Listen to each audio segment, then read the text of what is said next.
तरीन वीडियोस के लिए हमारा YouTube चैनल सब्सक्राइब करके बेल आइकन प्रेस करिए ताकि आपको मिले हर अपडेट सबसे पहले। एक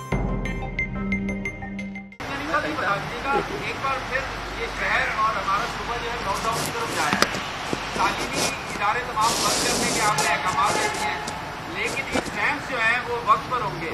ये कैसे पॉसिबल होगा? बच्चे पढ़ेंगे कब और कब एग्जाम्स देंगे और कैसे देंगे, ये भी जरा तजवीज़ दे दीजिए। देखिए, स्कूल्स बंद करने का फैसला तो पहले ही जो टास्क फोर्स की पिछली मीटिंग हुई थी उसमें हुआ था। उसको सिर्फ आगे बढ़ाया गया है कि फ़िलहाल स्कूल बंद रहेंगे। जो एग्ज़ाम्स की आप बात कर रहे हैं, एग्ज़ाम्स जो होने हैं अभी वो 12वीं जमात के एग्ज़ाम्स होने हैं।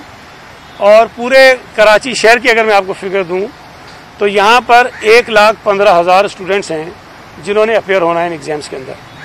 अच्छा, इन 1,15,000 स्टूडेंट्स को भी 2 शिफ्टों में अब तकसीम कर लें, चूँकि कोई साइंस में है, कोई आर्ट्स में है, कोई कॉमर्स में है, तो इनकी तादाद जो है वो 2 शिफ्टों में तकसीम करें तो कहीं 55,000 और कहीं 57-58,000 कुछ ऐसी है तादाद। तो ये तादाद इतनी ज़्यादा नहीं है। जो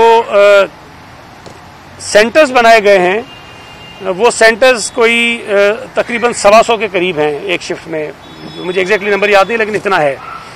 तो हम कोशिश ये कर रहे हैं कि इन बच्चों को एग्ज़ाम्स दिलवा दें SOPs को फॉलो करके। और उसका सबब ये है कि अगर ये एग्ज़ाम्स मज़ीद ताख़ीर का शिकार होते हैं तो ये बच्चे जिनको आगे एडमिशन्स लेने होते हैं यूनिवर्सिटीज़ में, कई बच्चों को बाहर जाना होता है, तो वो सारा अमल मुतासर होगा। अगर हम इनके एग्ज़ाम्स इस वक्त नहीं लेते तो इनके जो एडमिशन्स होने हैं, कुछ लोगों ने मुल्क से बाहर जाना होता है, कुछ यहाँ यूनिवर्सिटीज़ में लेना होता है, तो इन बच्चों का साल ज़ाया हो सकता है। हम उससे बचने के लिए ये यकीनन एक मुश्किल फ़ैसला था, लेकिन ये फ़ैसला किया गया कि 12वीं के एग्ज़ाम्स जो हैं वो हम कल 11वीं के भी नहीं हो रहे हैं, अभी सिर्फ 12वीं के हो रहे हैं और 1,15,000 बच्चे हैं। तो मैं नहीं समझता कि इतना मुश्किल काम होगा कि इनको SOPs के तहत हम बिठा के एग्ज़ाम्स ले लें। और इसमें भी बच्चों का जो फ्यूचर है 1 साल बचाने की कोशिश की जा रही है।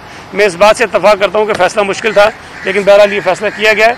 और ये ज़रूर ताकीद की गई है बोर्ड को कि वो SOPs पर सख्ती से जो है अमल दरामद करें और बच्चों के सेहत का ख़ास ख्याल रखें।